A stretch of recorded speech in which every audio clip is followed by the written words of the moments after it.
was moving, running away and from the beatings, I could see blood oozing out of my rectum. So they started teasing me, have you ever seen a man going on monthly period? Ni vita. Ni vita. Haikuwa mazungumzo, ilikuwa vita. Haikuwa mazungumzo, ilikuwa ni vita, na ni vita kali. Sababu unapiga mtu hawezi kureact. Unajua ukinipiga na ninakupiga mwili yangu na gain resistance na napata nguvu. Lakini hii utapigwa kama nyoka, hata nyoka afadhali ingine iko na mate naweza tupa na mate. Lakini hii huwezi. And then there is also a time when they hit very hard, they ensure that you lick the blood. So they were using those methods. They could tell me now, you yourself lick whatever blood that is there on the floor. Had no otherwise. They were beating everywhere. Especially these upper parts, so that you are immobilized. You don't have any much strength anymore. I was put on a single room, painted black, flooded with cold water, and was stripped naked. There was no food, no anything for 24 hours, for 10 days. These people were beating people like hell. I can remember very well when I was there. I had Mirugi karaoke, the MP for Nakuru now, was next, and he was even thoroughly beaten like me. Nduru utasikia, wewe iko kwa shell yako na wengine. Kwanza ulisikia Mrugi akilia. Nalia kama mtu. Tena analia na lugha, Mrugi alijaribu kulia na lugha yote. Anasema Mungu, ilikuwa hakuna mtu anaweza lilia, unalilia Mungu. Mungu. And I think I've got a scar here. Yeah, I've got a mark here which was beaten by Serege. Yule kitu ya askari. You see this mark here? Yeah, that was on during the interrogation. This one. Walipiga na ile rungu. Walikuwa napiga hapa. Walikuwa na pluck these ears with pliers, Yeah. Unajua pliers? Nails. Walikuwa wanafanya jaribu kidogo. Those are the match I can remember what they did to me. I don't know what they did to others. So on that day actually I was really beaten. And the first person to beat me was Otieno James. When I fell down actually, he really treaded on my left cheek and even my tooth came out. This one came out. A portion of it came out on the spot and the other one remained within the skin. And after beating me so much, I was taken back to the cells. My legs became so swollen because mostly they were beating this place. Mostly this place. And the testes, they could hold the testes, just pluck them with some nails, you see, because they knew whoever was taken there was a member. Sasa hapo mateso mengi ambapo yalikuwa wanatutesa hapo, kukupiga kwa miguu, nyayo, ambapo kuna vidole walikuwa wameweka misumari kwa mbao. Sasa wanasema wanaweka kwa mesa hivi. Sasa wanakutuangia misumari hiyo kwa mbao. Hata kuna vidonda mingi, ukiangalia vidonda mingi vile walikuwa kitu gonga misumari ziko mingi zaidi, ambapo walikuwa na kufunga na kuweka sijui walikuwa na, alafu wanabitisia miti hapa wanakutwanga, ambapo wakatupeleka kwa shafu. Kuna wadudu wengi wanakufunga, wanaenda kutupa kwa mashafu, wanakuuma. Ikafikia mahali wakasema kwa hiyo nyumba tena kuna mawaya zinatoka juu. Sasa wakati wanakuja kuweka kwa makendo huko, sasa walikuwa wakiweka huko kwa sehemu za siri huko, yani kama wanaenda kuweka. Sasa najaribu kufunga macho, hata sitaki kuangalia. Wakifinya kama sekunde 2-3 hivi wanakuachia, unaona umepoteza hamu, hata pofu tu unaamka unajikuta pofu. And if it is killing, why can't you kill instead of torturing somebody where you cry like a baby? because of torture. Did you cry? Surely. How do you contain that pain? If somebody can decide to do anything with your body, how do you contain that? Even if you are a hard rock, you better be killed instantly, and they forget about you. That was a battleground, a big one. Yeah, you would not come out of that place. No. You would not come out of that place. 33 days. That was a long time, a very long time. In ordinary, that was a very long time. You would not come out of that place. The water used to be sprayed after you are sprayed when you're naked. Then they spray it up here. Then they bang the door. So it continues. Now you are alone. So long after those people have gone, it is when you start hearing some droplets falling from up, and now they are falling on the water below. But they used to make some very loud noises, like it's a droplet falls and then boom, boom. Then they are very destructive, because now it's very quiet, and then it's like it's an explosion.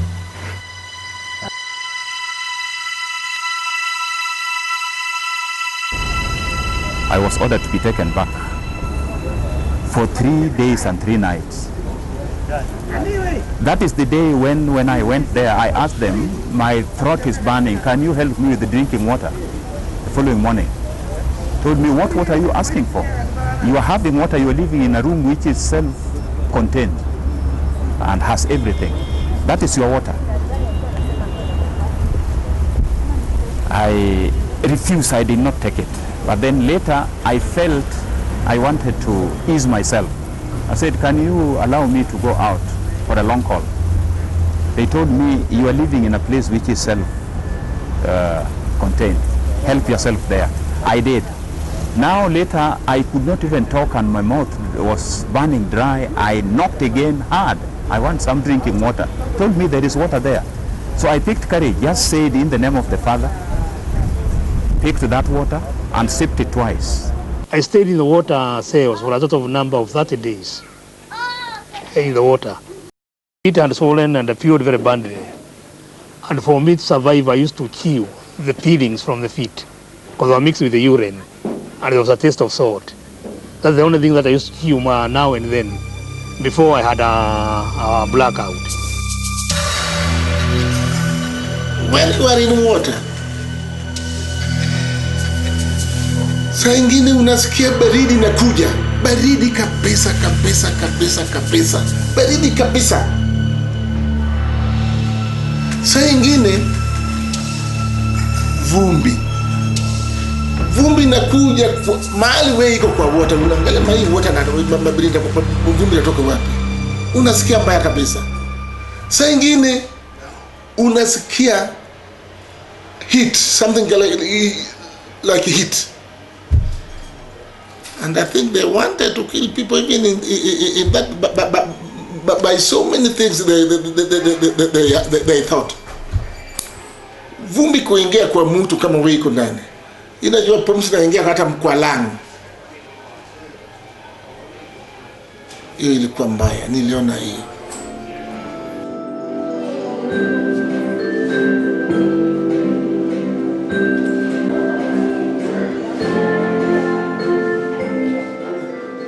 They wanted me to say filthy language.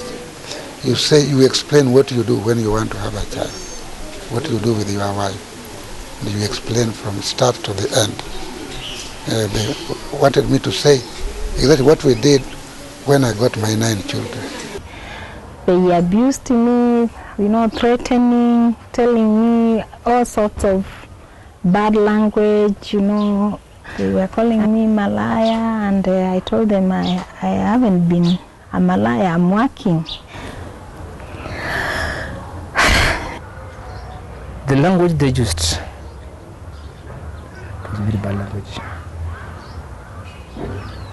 Very bad language. It's bad. It's very bad.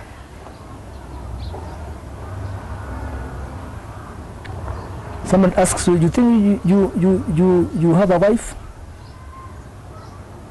You think you have a family? Do you know so-and-so? You know so-and-so? This is your wife's boyfriend. Do you know that? Do you know that? Because you are stupid. Because when mjinga unaendaji na stupid. It was bad. Believe me. Kama mimi alikuwa naongea sana masomo yangu na anaongea sana mambo ya kuacha mke wangu, anauliza wewe sasa, wewe ni mtu ya darasa la 4 na ulikuwa unataka pindua serikali, ungepata nini? Ungepata nini? Na sasa unawacha mke wako, hata hakuna mtu atamtomba. One of them who was called in Durango was really very harsh with me. Said, look at this big fellow here, has not been circumcised. Today, sit properly, you are going to be circumcised with a panga, machete, by a lady. This lady came, ordered me, sit properly. I sat. Then I just said, instead of using that panga for this small thing, why can't you chop off my head, my neck?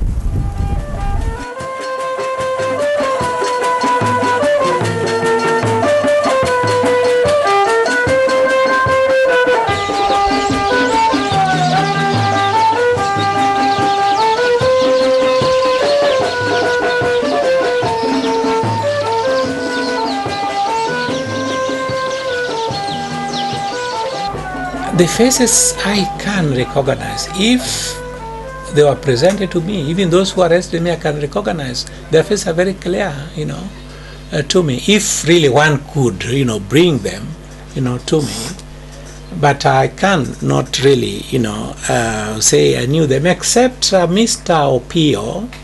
Opiyo was their chairman the first day. He didn't appear the second day I was being interrogated. Opiyo used to work here in Kisumu, so I knew him as a police officer. Opiyo, a tall man, well built. He's a very proud man. And particularly when he's talking to somebody whom he knows is a fellow Luo, he knows that that will earn him promotion. But he is a man who is easily vexed.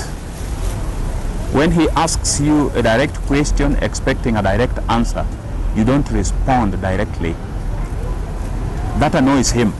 And then he's the man to be looked at. You see every face looking at him before he utters a word. This man is playing with us.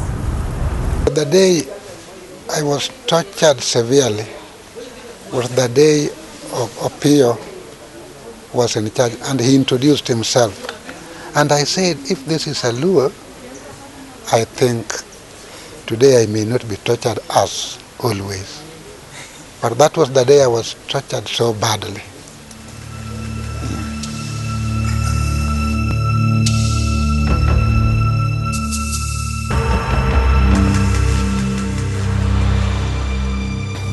I did not know their name. Na wengine walikuwa wazee.